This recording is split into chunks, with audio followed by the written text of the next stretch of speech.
Crackle, the sound of gravel, machine-gunned against the underbelly of a car. A flash of blue and gold, sideways, impossibly sideways, through a Finnish forest. Beat, sideways, impossibly sideways. Whoosh, a red rocket, cresting a jump in Argentina, hanging in the air for a heartbeat. 2, 3, before landing with a brutal thud and disappearing in a cloud of dust. The scream of a turbocharger echoing off a sheer cliff face in Monte Carlo, its wastegate chattering like a mad thing. These aren't just images, they are memories. They are the language of the wildest, purest, most heroic form of motorsport ever conceived. And it all begs one enormous question. Let's turn back the clock. Way back. The music becomes a faint, crackling piano tune, like something from an old film reel. The year is 1907. Cars are fragile, cantankerous things. Most roads are just dirt. The very idea of driving from, say, Peking to Paris is certifiably insane, and yet that is exactly what they did. A handful of adventurers, in cars that looked more like horse-drawn carriages with engines bolted on, set off on a 9,000-mile journey across 2 continents. There were no support crews. There were no GPS maps. There was just a compass, a mountain of spare parts, and an almost comical level of optimism. This wasn't racing as we know it. This was survival. The Peking-Paris rally wasn't about who was fastest. It was about who, if anyone, would actually finish. They crossed the Gobi Desert. They navigated by the stars. They dismantled bridges and rebuilt them just to cross a river. The winner, Prince Scipione Borghese in his mighty Atala. And then, the world exploded into color. And then, the world exploded into color. The quiet piano music is drowned out by a blast of 80s synth rock. The 70s and 80s. This was the golden age. This was when rally went from being a niche pursuit for hardy adventurers to a full-blown rock and roll spectacle. Ford with its Escorts, Lancia with the beautiful Stratos, Fiat with the 131 Abarth, realized that winning on Sunday really did mean selling on Monday. They poured millions into developing cars that were, for all intents and purposes, spaceships for dirt roads. The stages became battlegrounds, and the drivers became gladiators. And then came Group B. Say those 2 words to any rally fan and watch their eyes glaze over. Group B. It was a period of glorious, magnificent, and utterly terrifying madness. The rulebook was basically thrown out of the window. All that mattered was that you built 200 road-going versions of your car, and then the race version could be, well, almost anything you wanted. This led to an arms race of epic proportions. Audi unleashed 4-wheel drive with its Quattro. Lancia responded with the mid-engined, supercharged, and turbocharged Delta S4. Mid-engined, supercharged, and turbocharged. These were not cars. They were monsters. 500, 600. Some whispered that in qualifying trim, these machines were producing nearly 1,000 horsepower. They weighed nothing. They accelerated from 0 to 60 on gravel faster than a Formula One car could on tarmac. Section 4, The Reckoning, a sport reborn from fire. The music cuts, silence. A cold wind blows across a mountainside. The party was over. The brutal speed, minimal regulation of Group B had a terrible cost.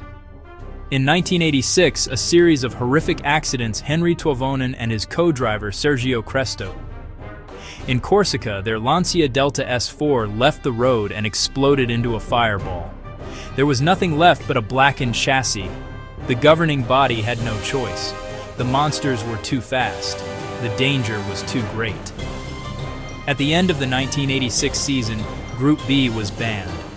The wildest ride in motorsport history was over. Out of the ashes came a period of reflection and rebirth. The sport had to change to survive. The new top-tier regulations, known as Group A, were a dramatic step back. The cars were now based much more closely on their road-going counterparts. Power was reduced. Technology was restricted. Section 5. The digital age. Precision and power perfected. The music shifts again. It's cleaner, more technical, a driving electronic beat. Welcome to the modern era. The World Rally Championship of today is a stunning blend of old-school guts cutting-edge technology. The stages are just as treacherous.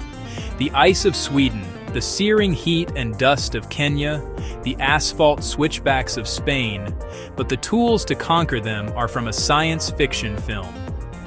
The cars, now known as Rally 1, are technological marvels. Lightweight space frames, outrageous aerodynamic bodywork, they are hybrids. That's right, hybrid. A silent electric motor works in tandem with a ferociously powerful turbocharged petrol engine. They can glide silently through service parks and towns on electric power, then, at the start of a stage, unleash over 500 horsepower in a blast of combined energy. Everything is monitored. Engine performance, tire temperatures, suspension travel is beamed back to the team engineers, who analyze it to find the tiniest advantage. GPS tracks every car to within a few feet, enhancing safety and giving fans an unprecedented view of the action. Section 6. The heart of the machine. Man, co-driver, and team. Let's pull back the focus. The roar of the engine fades for a moment. Look past the flying car, past the shower of gravel. What is the real engine of a rally team? It's not made of steel. It's not made of pistons. It's made of people. At the core, the bond between driver and co-driver. The driver is the hands. The driver is the feet. The driver is the raw talent that controls the car. The co-driver is the brain. The co-driver is the eyes. The co-driver is the voice of reason and direction. They are the navigator through the storm. Imagine this.